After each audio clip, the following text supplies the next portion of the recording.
کبھی بارش جو ہوتی تھی تو اپنی ٹین کی چھت پر کئی سرتال بجتے تھے. بڑے کمرے کے بیچوں بیچ ہم برتن بھی رکھتے تھے کہ ان سوراخوں سے جن سے صبح سورج چمکتا تھا کبھی بارش جو ہوتی تھی تو پانی بھی ٹپکتا تھا.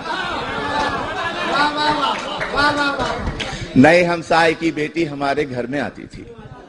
نئے ہمسائے کی بیٹی ہمارے گھر میں آتی تھی. ہماری بہنوں کے سنگ بیسنی روٹی پکاتی تھی. مزہ بارش کا ہم کو جو پرانے گھر میں آتا تھا ابھی تک یاد آتا ہے. اگرچہ لو بھی چلتی تھی فضا بھی گرم ہوتی تھی. اگرچہ لو بھی چلتی تھی فضا بھی گرم ہوتی تھی اور ایسا حبس ہوتا تھا کہ مانو دم نکل جائے. تو ایسے میں ہم اپنے دوست کو ستو پلاتے تھے.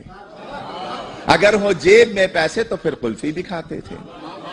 کبھی ایسا بھی ہوتا تھا کہ دسترخوان بچتا تھا تو دسترخوان کے کونے پر رکھی بالٹی میں آم ہوتے تھے. کبھی ایک دو کبھی دو چار اپنے نام ہوتے تھے. غریبی میں جو جینے کا مزہ تھا ابھی تک یاد آتا ہے. اور خزاں آتی تھی موسم کا عجب ہی ڈھنگ ہوتا تھا. ہرے پتوں کا پیلا خوف سے پھر رنگ ہوتا تھا. جدا ہو جائیں گے وہ شاخ سے یارو کسی بھی دن کہ روندے جائیں گے پیروں تلے یارو کسی بھی دن. انہی سوکھے ہوئے پتوں میں پھر ایک پھول کھلتا تھا. عرفان بھائی انہی سوکھے ہوئے پتوں میں پھر ایک پھول کھلتا تھا. انہی سوکھے ہوئے پتوں سے وہ چپکے سے کہتا تھا بہاریں پھر بھی آئیں گی. اب باہر آتی تھی آنگن میں ہمارے پھول کھلتے تھے. ہرے پتے ہمارے پیڑ پر کچھ ایسے ہلتے تھے کہ موسم کے بدل جانے کی وہ خوشیاں مناتے ہوں. سنا سن سن کوئی نغمہ سناتے ہیں. محلے کے جمع لڑکے پتنگے بھی اڑاتے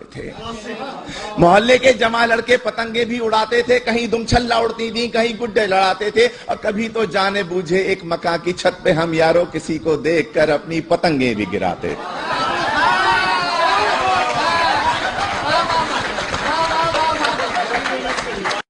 وہ سردی ہو کہ گرمی ہو خزاں آئے بہار آئے پرانے گھر کے وہ موسم ابھی تک یاد آتے ہیں.